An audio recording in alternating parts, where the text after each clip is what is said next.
Thank you both for the presentation. It's a pleasure to be here, even though I'm in Uppsala now. As anyone who knows me knows that I love to talk about open notes, and I love to talk about the development in Sweden. So thank you very much for inviting me. I thought I'd give a bit of a sort of development over time. So I entitled my presentation Past, Present, Future. So for those of you who are not maybe super familiar with the Swedish context, I just give a short introduction. So Sweden, well, I guess we've been sort of in the news for various reasons regarding our COVID-19 strategy, but let's not focus on that. We're a reasonably small country in the northern part of Europe. We have a population of about 10 million people.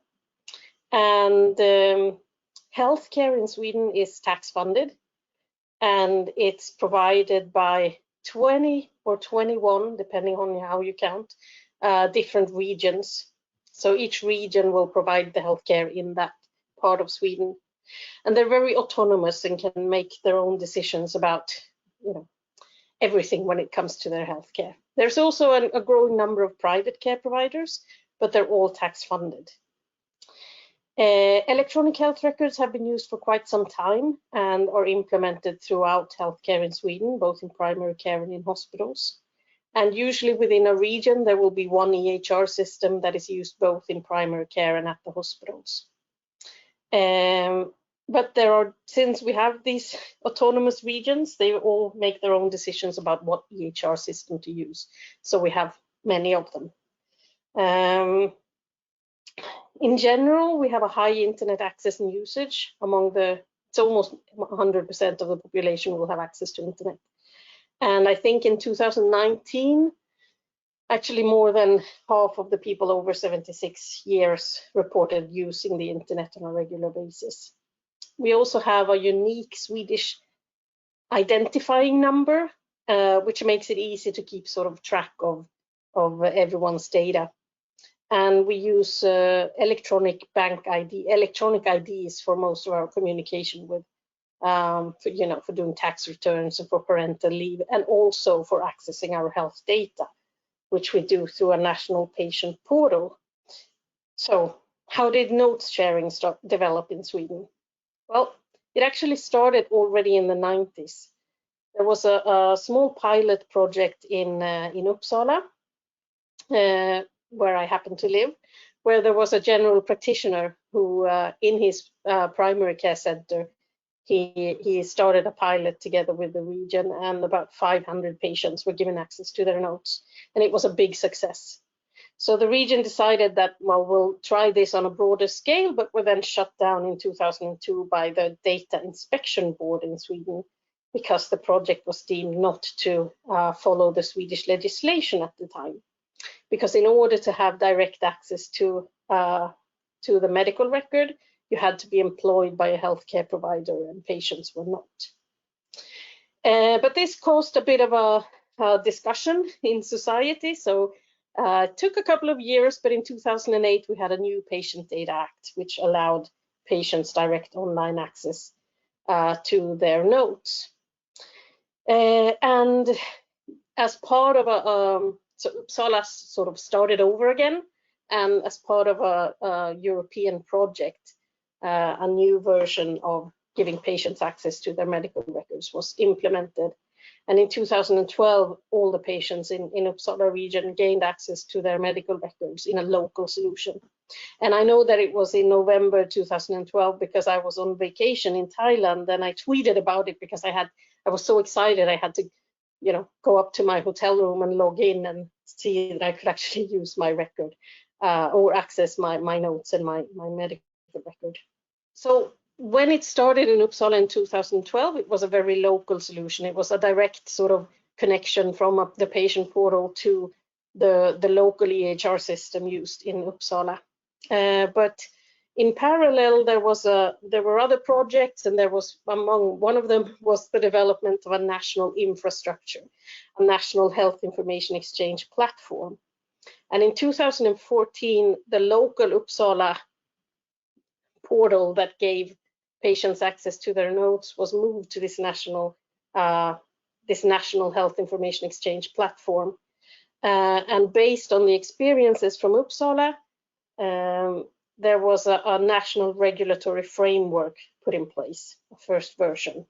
And it gave quite a lot of room for the healthcare providers to choose what data to share and when to share them. Then, since we were now on the national platform, other regions also started to connect. So in 2015, there were 6 more regions who connected and started to share notes. And there was also the opportunity, at least in Uppsala, for patients to comment on their own notes in the record, a very hidden and rudimentary function, I might add. There was some debate, because since each region had to, or were given the options to, pick and choose which information to make available, the view for patients became quite fragmented. So depending on which region you had received healthcare in, you might see some information but not others. So in 2016, there was a second version of the national regulatory framework, which states that all patients should have immediate online access to all documentation in tax-funded healthcare, including dental care. And there are very few exceptions where you can hide or delay information. For example, if there's a suspicion of abuse in the family, or maybe the police is involved in some investigation, or if there is serious concerns that the patient might come to harm. But this framework, it's now been in place for 4 years. It still hasn't quite I wouldn't say that across Sweden everyone has immediate access to all information. We're not quite there yet. But in 2018, at least the last of the 21 regions connected and started sharing notes. So since 2018, all of the 21 regions in Sweden do share notes with their patients. And I mentioned already that we do have this national patient platform or patient portal, and it's called 1177. And it might sound a bit cryptical, but it's actually because 1177 was the telephone number you use as you can call that telephone number as a patient and get advice from a nurse about whether you need to seek immediate health care, or you can maybe wait at home for a bit longer. So 1177 was a very well-known brand for the Swedish population. And the National Patient Portal, you don't actually have to log in. It has lots of information for anyone to access about treatments or healthcare, where you can seek healthcare. And it has a lot of visits. In June 2020, the site had over 14 million visits, which is quite a lot for a population of 10 million people. And as you can see, it sort of spiked I think it's in March 2020 when the pandemic really hit. So it's been a very useful source for information for the Swedish population during the pandemic as well. And when you're on the National Patient Portal, you can use your electronic bank ID and log in, and then have access to personalized e-services. There are about 7.2 million accounts here. So you can calculate yourself out of 10 million how many. That's quite a big portion of the population who has at some point logged in and used these services. You can book appointments, you can send secure messages, etc. And in June 2020, 1.7 million individuals logged in at some point, and there were in total 7.1 million logins during June 2020. So it's used a lot. And of course, the most important e-service for us is where you can access your medical records. And then it looks something like this. It's in Swedish, of course, but you get the gist. You have access to your notes, your prescriptions, lab results, diagnosis, etc., referrals. And you can also access your children's record if you're their guardian. And you get your notes in sort of a timeline like this. You can choose if you want to see it in a different format as well. It works on mobile phones or mobile devices as well. And it doesn't really matter whether so I now live in Uppsala, so most of my healthcare is here. But if I go to a different region on vacation and I need to seek healthcare, or if I decide to move, the notes and the information from that healthcare provider will just show up in the timeline as any other, and you can see where it's from. So for me as a patient, it looks like it's just one big medical record. But of course, this is only possible because we have this national infrastructure, which looks something like this. I'm not going to go into the details, but it's what happens is you have all of the different EHR systems and other data sources in the bottom of the picture, and then there's a complex platform with application programming interfaces, which standardizes the formats that we need to have the information delivered in. And then at the top, there's applications for different user groups, where citizens are, of course, one of the most important ones. So how many people then actually log in and see their record or access their record? Well, we've had so far a little bit over 4 million unique users. So it's not everyone that uses the login services on the national platform that actually continues to access their record. But quite a lot still do.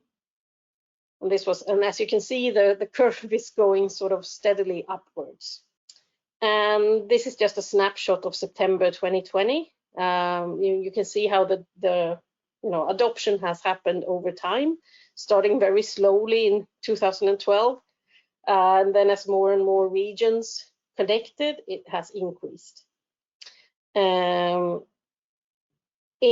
September, there were almost 1 million people who logged in, and there were 4.2 logins. So each of these 1 million people logged in several times.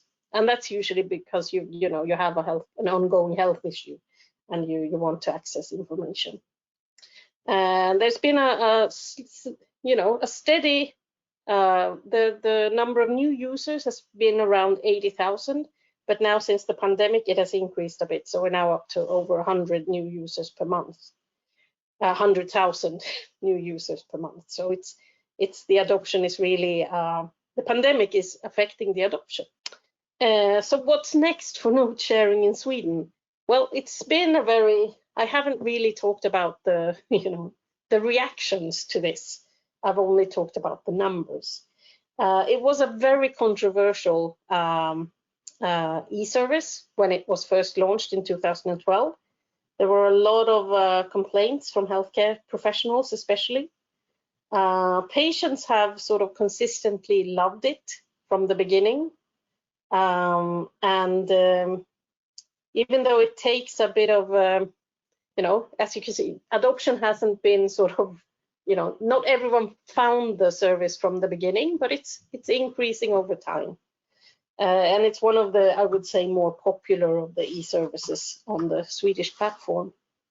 One thing that we haven't done much of yet is patient-generated data and how to integrate that into the electronic health records. I mentioned that patients can write notes in the record, but this is a very underutilized and sort of hidden function in the system. There's also some work more and more looking into different forms of self-tracking and monitoring and exploring ways how we can integrate this data into the data that healthcare already has about patients. There are some tricky areas. For example, access to mental health records. At the moment, from the beginning, a lot of the regions would hide this information. Now we're at a point where I think about half of the Swedish regions give patients access to their mental health records as well. But there are special challenges there. Proxy access is another area that we're still struggling with. There was a function in the record where you could share your record with someone, or you could share parts of it, or at a certain time period.